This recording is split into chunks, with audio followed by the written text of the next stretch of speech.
नमस्कार मित्रांनो, मी राजू साथळिया. तुम्ही बघत आहात भूमिज्ञान चॅनल. मित्रांनो, मी आज तुम्हाला इम्पॉर्टंट एक टॉपिक घेऊन आलेलो आहे आणि बरेच माझ्या व्हिडिओ खाली असे प्रश्न येत होते की सर, आमच्या ताब्यात 20-30 वर्षापासून आमच्याजवळ जमीन आहे आणि सातबारा हा दुसऱ्याच्या नावावर आहे, तर म्हणजे दावा केला तर जमीन कोणाला भेटेल नक्की? तर ह्याचं मी आज उत्तर या पूर्ण व्हिडिओमध्ये द्यायचा प्रयत्न करणार आहे. जर तुम्ही हा व्हिडिओ शेवटपर्यंत बघितला तर तुम्हाला नक्कीच जास्तीत जास्त माहिती भेटेल. आणि जर तुमच्या ताब्यात एखाद्याची जर जमीन असेल किंवा तुमच्या नावाने सातबारा आहे, पण जर एखाद्याने तुमच्या जमिनीवर ताबा मिळवला असेल आणि बऱ्याच वर्षापासून तो कसत असेल, तर मी या व्हिडिओमध्ये तुम्हाला पूर्ण माहिती देईल की जमीन कोणाची होईल आणि कशा प्रकारे तुम्ही प्रोसिजर करायची आहे. तुमचा सातबारा असेल आणि जर एखाद्याने जमिनीवर ताबा ठेवला असेल, 20-30 वर्ष झाली असेल आणि ती जर जमीन तुम्हाला परत मिळवायची असेल तर कशा प्रकारे तुम्ही मिळवू शकतात. आणि जर एखाद्याच्या सातबाऱ्यावर दुसऱ्याचं नाव आहे पण जमीन तुमच्या ताब्यात आहे, तरी ती जमीन कशा प्रकारे तुम्ही मिळवू शकतील ह्याची मी व्हिडिओमध्ये तुम्हाला संपूर्ण माहिती द्यायचा प्रयत्न करणार आहे. तर व्हिडिओ भरपूर इम्पॉर्टंट होणार आहे. असेच व्हिडिओ आपल्या चॅनलवर मिळत राहतात. तर नवीन कोणी चॅनलवर आला असेल तर पहिले सबस्क्राइब करून ठेवा, बेल आयकॉन पण दाबून ठेवा, जेणेकरून प्रत्येक व्हिडिओची नोटिफिकेशन सगळ्यात पहिले तुम्हाला भेटेल. तर व्हिडिओला आपण सुरुवात करूया. तर मित्रांनो, नेमकी प्रॉब्लेम केव्हा होतो की आपले जे पणजोबा होते किंवा आजोबा असतात किंवा जे आपले कोणी वडील होते, त्यांचं काय व्हायचं की पूर्वी कशा प्रकारे जमीन कसायला द्यायच्या की एखादे आपण समजा आपल्या ही शेती आहे आणि आपल्या शेतीसाठी एखाद्याने आपण मजूर ठेवला किंवा आपलं घर आहे, घर सांभाळण्यासाठी एखाद्याला आपण मजूर ठेवला, तर अशा प्रकारे म्हणजे कोणत्याही कामासाठी तुमच्याजवळ एखादा म्हणजे कामगार असेल, कोणी शेती करत असेल, तुमचा व्यवसाय असेल, तिथे कोणी एखादा तुमचा नोकर असू शकतो. म्हणजे पूर्वीच्या जमान्यात एखादा माणूस असेल तर तात्पर्य एवढंच सांगायचं आहे की त्या माणसाला आपली जे आजोबा वगैरे व्हायचे होते ते म्हणजे जमीन कसण्यासाठी द्यायचे. म्हणजे एखाद दोन खाचरं असायची, म्हणजे एखाद दोन असे छोटे मोठे प्लॉट असतील तर ते त्यांना लागवडीसाठी द्यायचे. आणि अशा प्रकारे ते लागवडीसाठी देऊन असं सांगायचे की याच्यात जे काय तुला शेती वगैरे करायची असेल किंवा भात वगैरे लावायचे, म्हणजे कसली पण लागवड करायची असेल तर तू त्याच्या जी जमीन पडीक आहे त्याला तू वापरू शकतो आणि त्याच्यावर तू उत्पन्न काढ आणि ते तुलाच ठेव. अशा प्रकारे आपल्याला जमीन दिली जाते. नंतर काय होतं की मित्रांनो, ती जमीन अजून आपल्या ज्या लोकांना दिली त्याच लोकांपर्यंत त्याच म्हणजे जवळ ती जमीन आहे सध्या. आणि त्यांची जी आता 2-3 पिढी गेलेली असते आणि जी त्यांची मुलांची मुलं किंवा मुलं असतील त्यांना असं एवढंच वाटतं की ही आपल्या वडिलांची जमीन आहे आणि जे आपले वडील कसत होते तीच जमीन आपण कसतो, म्हणजे ही आपलीच जमीन आहे असं त्यांना थोडक्यात म्हणजे असं म्हणायचं आहे की जे ते जमीन आता सध्याच्या काळात जे कसत असतात त्यांना असं वाटते की ही जमीन आपणच कसतो.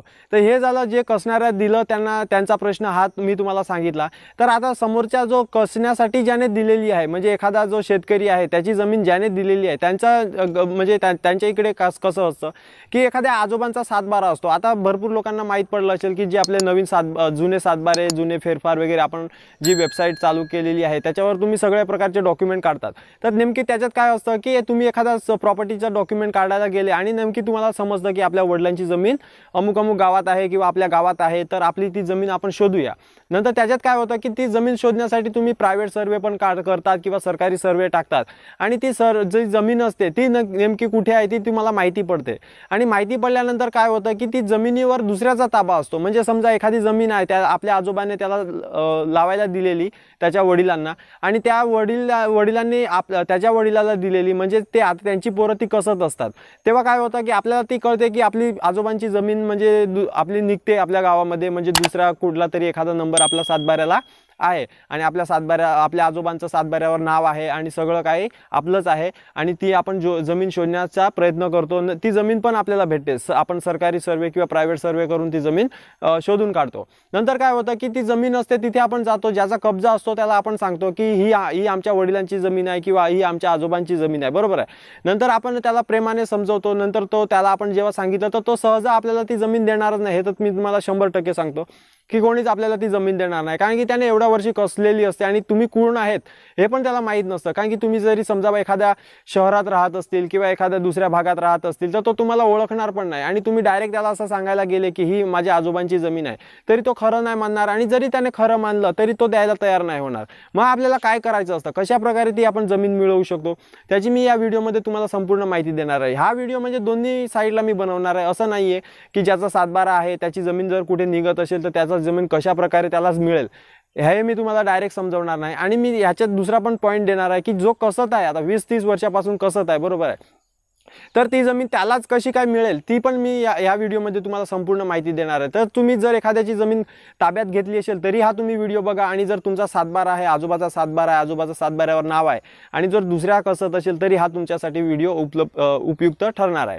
तर मेन पॉईंट येतो, आता समजा एखाद्याची मी डायरेक्ट असं बोलतो की एखाद्याने ताबा केलेला आहे, बरोबर आहे, तर त्याला ती जमीन कशा प्रकारे मिळेल ते मी तुम्हाला पहिले समजावून टाकतो। तर मित्रांनो, तुम्हाला काय करायचं आहे की जी ताबा तुम्ही मिळवलेला आहे त्या ताबा जो आहे तुमच्या जवळ जो ताबा आहे तो आपल्या वडिलापासून किंवा आजोबापासून तो ताबा असणार। डायरेक्ट तुमच्या जवळ तो ताबा मिळालेला नसतो, कारण की वडिलाला किंवा आजोबाला एखाद्या सावकाराने किंवा एखाद्या शेठने जो कुठे कामाला असेल त्याच्या शेठने त्याला ती कसण्यासाठी दिलेली असते। तर तुम्हाला फक्त एवढी चौकशी करायची आहे की जेव्हा कसण्यासाठी दिलेली तेव्हा एखादं कागद बनवलेला आहे का, म्हणजे ती एखाद्या भाड्यापट्ट्याने दिलेली आहे किंवा एखाद्या कसण्यासाठी दिलेली आहे की गिफ्टमध्ये दिलेली आहे की फक्त वापरण्यासाठी दिलेली आहे, आणि किती कालावधीसाठी दिलेला आहे, त्याचा काय व्यवहार केलेला आहे का, म्हणजे त्याचं अर्धली पीक घेत होते का, अशा प्रकारचे भरपूर व्यवहार असतात। आणि तुम्हाला जर पूर्ण माहिती बघायची असेल तर आपल्या चॅनल खाली तुम्हाला जी मी लिंक दिलेली आहे तिथे पण जाऊन तुम्ही चौकशी जो व्हिडिओ आहे तो तुम्ही बघा। तर जमीन किती प्रकारची कसण्यासाठी दिली जाते त्याची तुम्हाला सगळीच माहिती तिथे मिळून जाईल। तर अशा प्रकारे ती आपल्याला पहिले चौकशी करायची आहे की आपल्या आजोबाला किंवा वडिलाला एखाद्याने जर जमीन दिलेली होती तर ती कशा प्रकारे दिलेली होती, म्हणजे त्याचं एखादं प्रमाणपत्र त्यांनी बनवलेलं आहे का, साध्या कागदावर तरी त्याचं लेखी किंवा कोणताही प्रकारचा उल्लेख केलेला आहे का ना, हे पहिले तुम्हाला चौकशी करायची आहे। दुसरी गोष्ट म्हणजे जेव्हापासून तुम्ही कसत आहेत, बरोबर आहे, आता समजा 20 वर्ष झाली, 30 वर्ष झाली तेव्हापासून तुम्ही कसत आहेत, तर ती 20-30 वर्षापासून तुम्ही त्याची पीक पाहणी किंवा कोणताही कर, कोणताही टॅक्स त्या जमिनीचा कधी भरला आहे का, सगळ्यात जुनी तुमच्याजवळ कोणती पावती आहे त्याची पण तुम्हाला चौकशी करून घ्यायची आहे। म्हणजे तुमच्या आजोबाने जरी एखादे पीक पाणी भरलं असेल, त्या जमिनीचा कर भरला असेल किंवा कोणताही काही भरलं असेल, म्हणजे एखादा टॅक्स भरला असेल तरी तुम्हाला ती चौकशी करून घ्यायची आहे। तिसरं म्हणजे डॉक्युमेंट तुम्हाला असं शोधायचं आहे की तुम्हाला आजोबा किंवा वडील किंवा तुम्ही त्या 10 किंवा 12 वर्ष अगोदरचं तुम्हाला एक ॲड्रेस प्रूफ म्हणून तिथे तुम्ही कोणतं तरी डॉक्युमेंट बनवलेलं असलं पाहिजे। उदाहरणार्थ तुम्हाला रेशनिंग कार्ड सांगतो, लाईट बिल आहे, आधार कार्ड आहे, वोटिंग ID आहे, अशा प्रकारचे तुम्ही तिथे स्थायिक आहेत हे प्रूफ करण्याचं एखादं डॉक्युमेंट तुमच्याजवळ जर असेल तर ते डॉक्युमेंट पण तुम्हाला उपयोगी पडू शकतं। तर अशा प्रकारचे तुम्ही जर चौकशी केली आणि जर ते तुम्ही डॉक्युमेंट जर जमा केले तर तुम्ही तिथे दावा करू शकतात। कशा प्रकारे दावा करणार ते पण मी तुम्हाला समजवतो। ह्याच्यानंतर मी तुम्हाला समजेल की एखाद्याचा तुमचा सातबारा आहे पण दुसऱ्याने जमीन तुमची ताब्यात घेतली असेल तर कशी ती मिळवायची। तर पहिले मी या साईडचं तुम्हाला सांगून टाकतो की ज्याने ताबा मिळवलेला आहे तो कशा प्रकारे आपल्या नावावर करू शकतो। तर तुम्हाला हे 2 का 3 प्रकारचे मी डॉक्युमेंट सांगितले ते तुम्हाला जमा करायचा प्रयत्न करायचा आहे। जमा केल्यानंतर तुम्हाला काय करायचं आहे, तुम्हाला सरळ तहसीलदार किंवा दिवाणी न्यायालय आहे तिथे जाऊन तुम्हाला त्या जमिनीवर दावा करायचा आहे। दावा करण्यासाठी काय करायचं आहे की जो चालू सातबारा आहे, आता तो तुमच्या नावावर नसणार, तो दुसऱ्याच्याच नावावर असणार, तर तो तुम्हाला चालू सातबारा काढायचा आहे आणि पूर्ण माहिती काढायची आहे त्या जमिनीचा, पूर्ण नकाशा वगैरे तुम्हाला जेवढा रेकॉर्ड भेटेल तेवढा पूर्ण तुम्हाला तो रेकॉर्ड काढून घ्यायचा आहे। आणि त्याच्यानंतर तुम्हाला तहसीलदाराकडे अर्ज करायचा आहे किंवा तुम्ही दिवाणी न्यायालयामध्ये तुमच्या तालुक्याच्या दिवाणी न्यायालयामध्ये एक अर्ज करू शकतात की एवढ्या वर्षापासून ही आम्ही जमीन कसतो आहे आणि ह्याच्यावर आम्हाला इतर अधिकारामध्ये आम्हाला नाव लावून घ्यायचं आहे किंवा ही आम्हाला आमच्या नावाने करून घ्यायची आहे। नंतर तिथे पूर्ण प्रक्रिया चालेल, तिथे मग तुम्हाला जो सातबारा ओनर आहे त्याला पण बोलवला जाईल, तिथे त्याला पण प्रूफ म्हणजे मागितले जातील की ही तुमची जमीन आहे, तुम्ही कसण्यासाठी दिलेली, त्याची काय प्रूफ आहे, कशा प्रकारे दिलेली, कोणी दिलेली, त्याचं सगळी तिकडे चौकशी होणार। आणि जर तुम्ही तिथे ॲड्रेस प्रूफ सगळ्यात इम्पॉर्टंट म्हणजे डॉक्युमेंट तुम्हाला ठरणार आहे। जर तुम्ही 10-12 वर्षापूर्वी जर तिथे कोणतंही ॲड्रेस प्रूफ तिथे राहतात हे जर तुम्ही प्रूफ करण्यास जर सक्षम झाले तर 100% तुम्हाला ती जमीन मिळू शकते।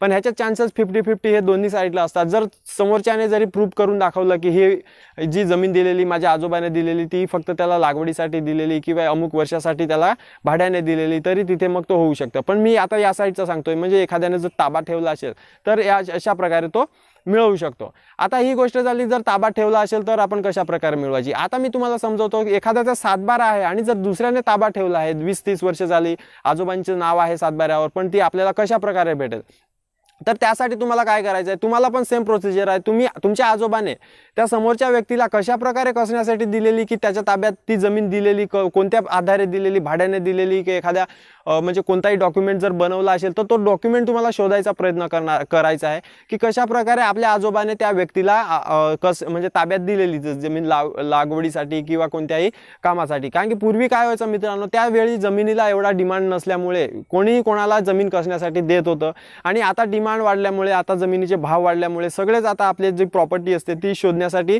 म्हणजे चौकशी करतात, ते शोधतात. जर आजोबांची जमीन असेल तर ती मिळवण्याचा प्रयत्न करतात.